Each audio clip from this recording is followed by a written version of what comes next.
to the morning show here on Arise News. Joining us now to review some of the headlines of today's newspapers from around the world is Arise News analyst Emmanuel Efeni, the great Malabite. Good morning, Ruben. Good morning. Good morning, Rufai. Good morning, Adesuwa. Good morning. Emmanuel Malabite Efeni. He's a great Malabite. Yes. Great Malabite. A product of the University of Calabar, which has made history now, appointing the first female vice chancellor of a Nigerian university. Not of a Nigerian university. Okay. Of University of Calabar. Of the University of Calabar. True. Okay. Also have a female university. Some Grace Alele Williams. There was Grace Alele Williams at the University of Benin. Now we have our own UNICA 1975 female vice chancellor. An acting vice chancellor in the University of Lagos is female. That is true. Professor Ogunshola, right? Yes. Just putting out there. Now, trust you to defend. Of course. Let's go straight to these day newspapers for the lead story of the day. Federal government replies Obasanjo, says Buhari prevented Nigeria from failing. You are Nigeria's divider-in-chief, presidency tells former president. Listen to voice of reason, PDP urges president. APC, actors that midwife rot can't chart way forward. Other newspapers also have this story. The Nigerian Tribune, presidency APC descend on Obasanjo Atiku. Obasanjo is a low-level, well, the one on the screen that is not today's Tribune, what's on the screen is not today's Tribune. Yes, but the lead story of today's Tribune is presidency APC descend on Obasanjo Atiku. While we go to the Punch newspaper, failed states, presidency, Arewa Consultative Forum attack Obasanjo as Ohaneze. Afenifere defend ex-president. A number of quotes in the front page of the Punch newspaper. While the Daily Sun, Buhari hits Obasanjo hard. Well, a mellowed tone from the Daily Trust newspaper, Onoikon, Jega, Agwai, Bugaji orders to Buhari, only dialogue can solve Nigeria's challenges. Advise Council of State, Governors Forum to lead discourse, urge President to sack service chiefs, issues can be resolved at National Assembly. That's the presidency also talking. Of course, the Daily Times has another story, Buhari influenced by Jonathan's style on Chief of Staff orders. While the Vanguard newspaper, the workers are talking, will fight hike in price of fuel, electric tariff. Labor insists we are determined to fight fuel price hike, electric tariff, increase, organized labor. Federal government meets labor leaders, civil society organizations tomorrow. While the Daily Independent newspaper, low capital flows, FX shortage may weaken equities market year end. If we look at the foreign newspapers, the Times of UK, Lord Chief leads Brexit rebellion. The similar story on the front page of the Guardian newspaper, number 10 faces, that's the Guardian of UK, number 10 faces showdown and rebellion over bill. The bill to amend or withdraw or repudiate parts of the Brexit agreement. But the Wall Street Journal has a business story. Oracle, Wall Street Journal, Oracle wins bid for TikTok in US. Here's the Chinese-owned app, the video sharing app. They have picked Oracle over Microsoft that was touted as the leading candidate for that to take over the U.S. operations of this app. But if we come back quickly to the front page of these day newspapers, the lead story in a number of Nigerian newspapers, presidency replying former President Olusegun Obasanjo. Of course, what the presidency is saying that contrary to the former president's claim, Nigeria was on its way down the slope after 16 years of the PDP. Yes, Obasanjo, former president, has said Nigeria is very close to the tipping edge under the watch of President Muhammadu Buhari. I think the issues here, the way the presidency and, of course, the Minister of Information, they've come out smoking, attacking not just the issue, but also the person of former President Obasanjo. Recall the charge the President Muhammadu Buhari gave last week for his ministers to go on the offensive on anybody who takes on this government. Ruben, is that what we are saying? Rufai and Adesua. Well, I see that over the weekend there's been a lot of emotional response to the statements made about the state of the nation by President Olusegun Obasanjo. But I think that it's important to note a number of things.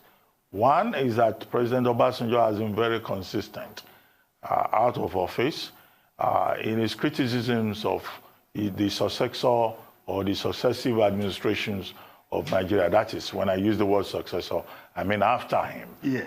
At critical moments, stepping into the fray to draw attention to what he thinks may be issues within the polity.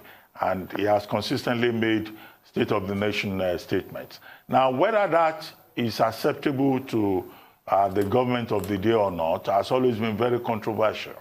When we were in government, yes. I refer to the Jonathan administration. I'm sure I also had cause to sign a statement responding to President Olusegun Obasanjo. As a matter of duty. Yes, but what you cannot take away from him is that he considers Nigeria very important, the place of Nigeria in the international polity, and he has never been one to shy away from making his opinions known. For doing that, he has been called all kinds of names. There are, headlines that have said Obasanjo is evil. There are headlines that have said Obasanjo should be removed so that there will be peace in Nigeria. But in spite of that, he has remained consistent. So the people who are reacting to him now should not think that this will be the end of it. No. He will continue to intervene. Having progressed from being a politician to a statesman, and he announced that.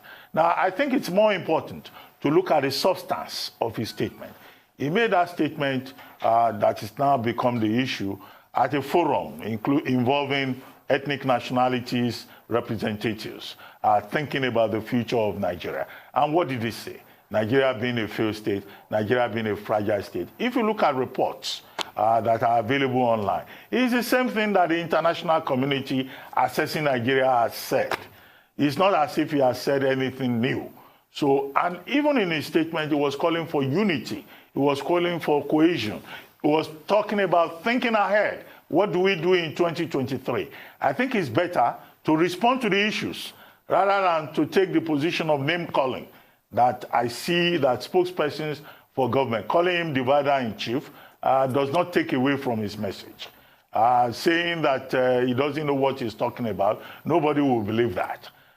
Blaming previous administrations for whatever has gone wrong. That is customary. That he's talking about.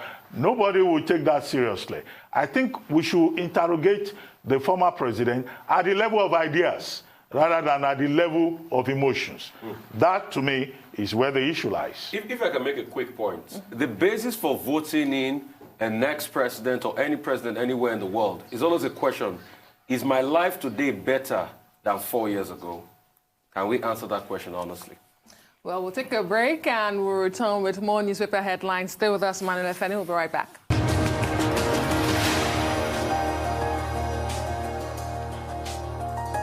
Welcome back to the Morning Show here on the Rise News. We're still looking at front pages of dailies across the globe this morning with Emmanuel Efeni, Rise News analyst. Thank you so much, Emmanuel, for staying with us. Emmanuel Efeni.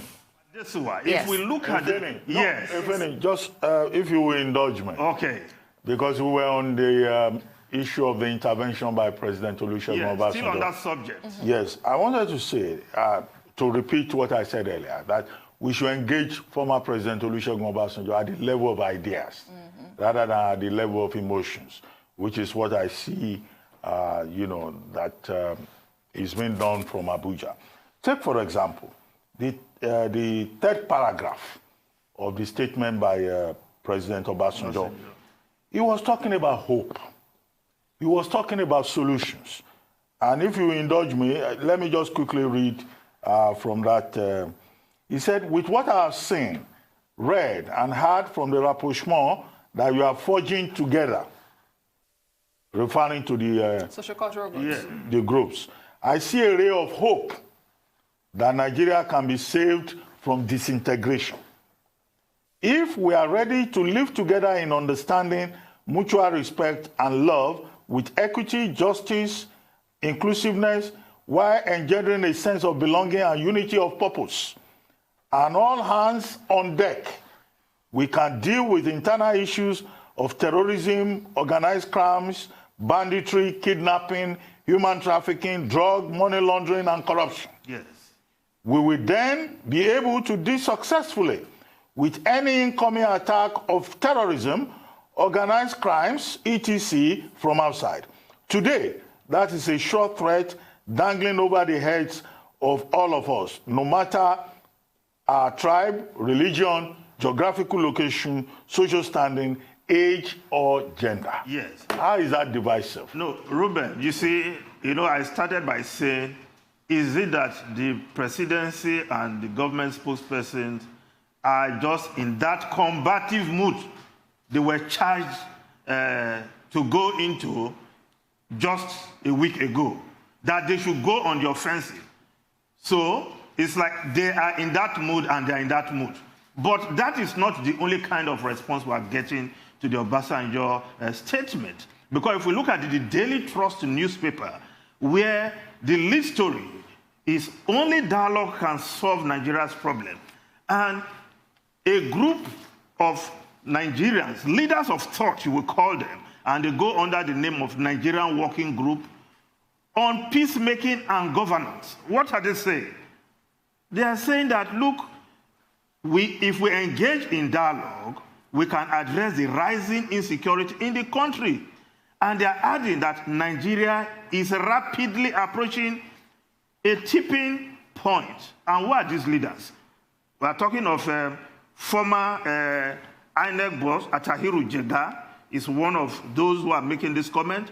Of course, Cardinal John Onaikon, General Martins Luther Aguai, retired. I think former chief of army staff, Professor Terry Jega, Ambassador Fatima Bella, Professor Jibrin Ibrahim. These are other, of course, Aisha Mohammed Oyebode, who is also well-known, daughter of late head of state, Murtala Mohammed. Now, what are they saying? They are saying, look, we should engage in dialogue. Their own reaction to the Obasanjo statement that indeed there is sense in what Obasanjo has said. So I don't think it's something that should amount to brickbat and trying to paint Obasanjo black. I agree with you. Deal with the issues. Relate with it at the level of ideas. But the presidency and the cabinet, they're in a combative mood, and we need some miracle to take them off that mood right now, because they've been charged by the president. Dr. Chris Inge told the striking doctors that we're not going to take that. We're in a combative mood. The president has told us. So that is the mood of the government today. The president also said, you have to judge me fairly, and you have to go and defend this administration's work. And I think that, Emmanuel Efeni, you're right. Because if you look at the statement by former President Olusegun Obasanjo, it is not new. He made the almost exact statement about a year ago at that book launch, where he said, we're not managing our diversity well. We're managing it with impunity. and that it might be the end of the country. So it's nothing new he has said. I think that the presidency has gone on overdrive over this. He didn't even say it is a failed state. He said we're at the tipping point, and I think that there's a difference in that. The former president is very aware of the situation here. As a former president, I think that his mode of communicating these messages has been another point of argument to say this was somebody you helped bring into power, President Muhammadu Buhari. So if you do have these situations, why don't you communicate directly with him? And that's one point some people would raise to say, you know, if you are breaking ranks with him, why should you helped bring him to power? Why should we take you seriously? But again, it's the issue of the message and the messenger. You know, President should we dismiss it? Is known as a letter writer. Well, this was not a letter. He has chosen a no mode of communication. And you see, this idea of if you have problems with somebody, if the nation is not going right, then tell him personally. Is it really the way to go in a nation we want to grow?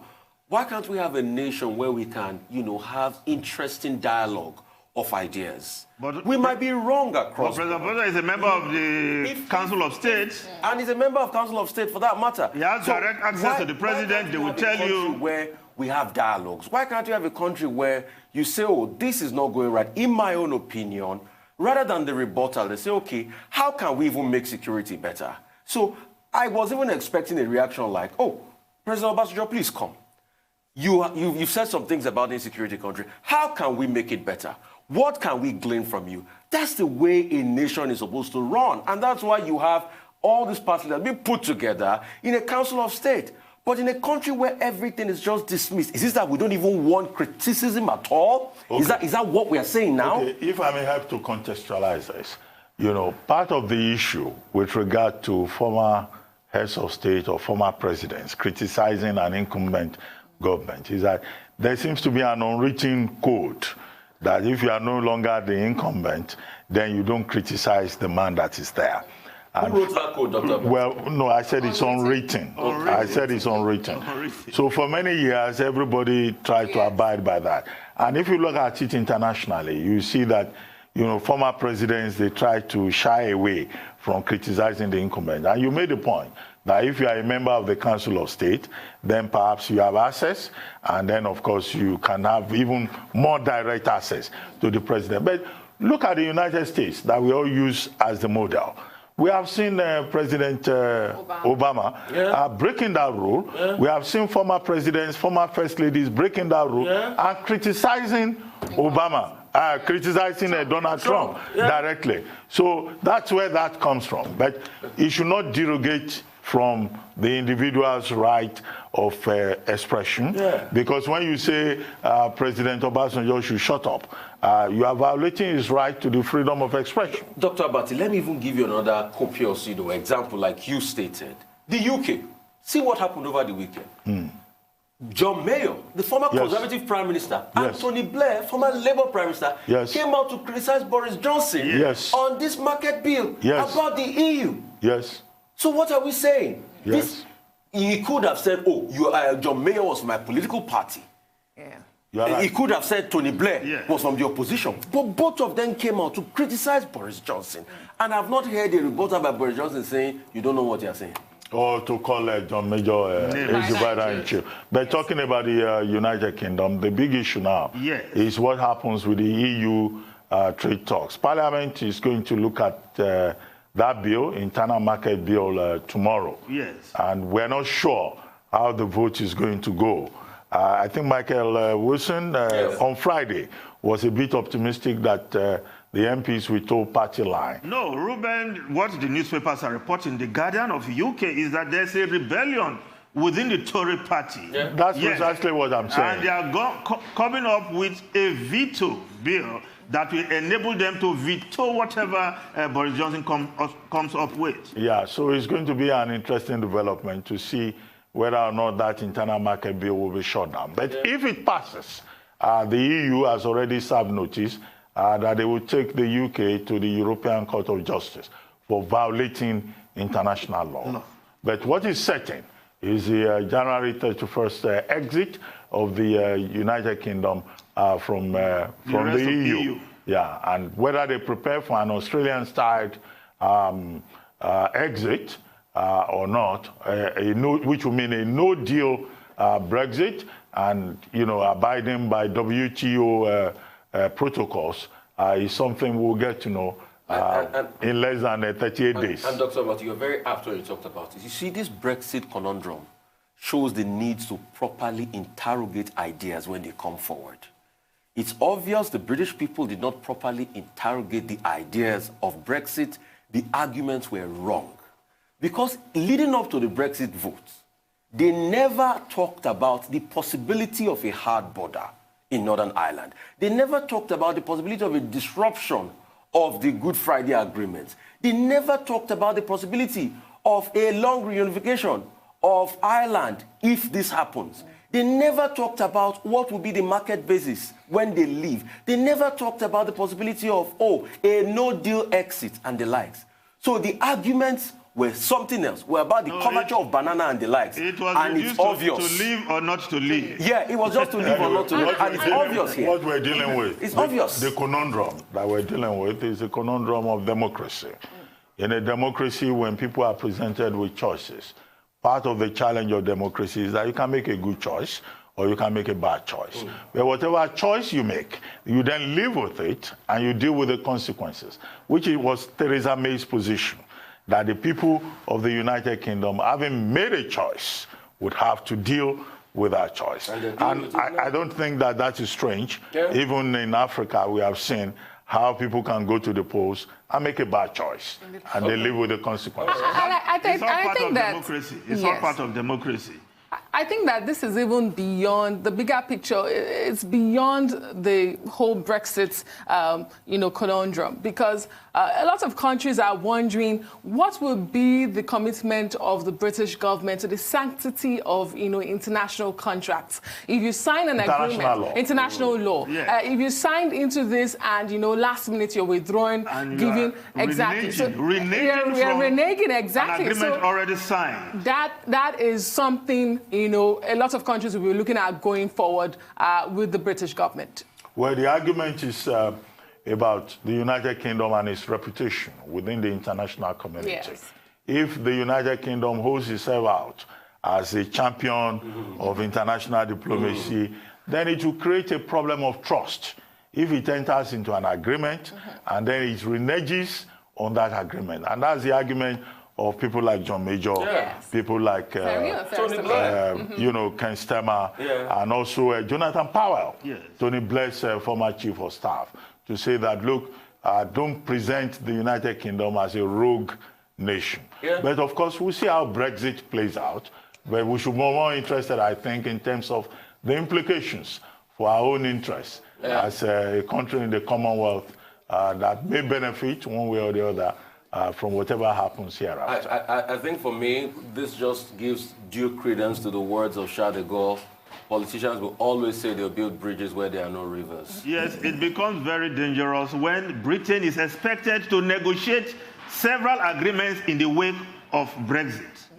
So who will trust them to sign any trade deal with them if they cannot abide by a deal they signed earlier? I'm sure the Japanese are watching. If any, on a parting note, the story you brought about health workers going on strike. Yes. We hope that the federal government will move very quickly and try to re-engage with JOHESO and make sure that in the context of COVID-19, we do not have the health sector shutting down, creating more problems for the average Nigerian.